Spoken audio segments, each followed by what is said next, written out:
बुलेटिनच्या सुरुवातीलाच एक बातमी पाहूयात। अटल सेतूवरून उडी मारून आणखी एकाचा आत्महत्या करण्याचा प्रयत्न झालेला आहे। फिलिप शहा आत्महत्या करणाऱ्या व्यक्तीचं नाव आहे। या आत्महत्येमागचं कारण हे अद्याप अस्पष्ट आहे, पण गेल्या 4 दिवसातली ही खरं तर दुसरी घटना म्हणावी लागेल। अटल सेतूवरून उडी मारून आत्महत्या करण्याचा प्रयत्न झालेला आहे।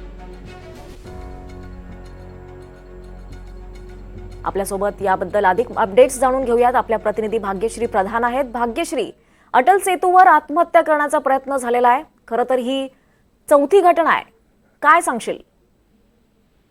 नक्कीच जर आपण बघितलं तर अटल सेतूवर आत्महत्यांचं जे सत्र आहे ते सुरूच आहे। आज सकाळी 8:30च्या दरम्यानची ही घटना आहे। फिलिप शहा असे आत्महत्या करणाऱ्या इसमाचे नाव आहे आणि हा जो इसम आहे हा माटुंग्याला राहणारा आहे। मात्र त्यांनी नेमकी का आत्महत्या केली हे समजू शकलं नाही। मात्र जर आपण काल बघितलं असेल तर काल देखील अशाच पद्धतीने एक आत्महत्या करण्यात आलेली होती आणि हा जो आत्महत्या करणारा माणूस होता हा बँक अधिकारी होता आणि त्याला जे कामाचं टेन्शन होतं ते अधिक होतं अशी अशी माहिती त्याच्या पत्नीने दिली होती आणि त्या पत्नीला देखील त्यांनी मेसेज करून सांगितलं होतं की मी ऑफिसला पोहोचलोय। मात्र तो ऑफिसला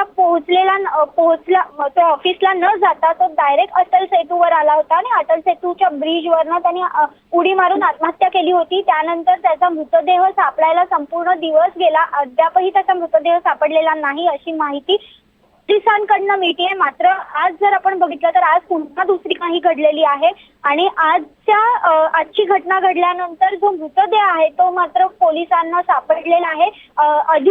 अधिकचा जो तपास आहे तो मात्र पोलीस करतायत, पण या संदर्भात आपण अनेक वेळा बातम्या केलेल्या आहेत NDTV कडनं की इथे माणसं कमी आहेत, पेट्रोलिंग करणारे पोलीस इथे कमी आहेत, त्याच्यामुळे आत्महत्या रोखणं जे आहे ते कठीण आहे। त्यामुळे अधिकाधिक लवकरात लवकर मनुष्यबळ द्या अशी जी मागणी आहे ते वाहतूक पोलीस सातत्याने करतायत। त्यामुळे नेमकं माणसं कधी देणार, मनुष्यबळ कधी देणार असा प्रश्न देखील सध्या वाहतूक पोलीस विचारताना पाहायला मिळत आहे। धन्यवाद भाग्यश्री, तुम्ही दिलेल्या या सगळ्या सविस्तर माहितीबद्दल।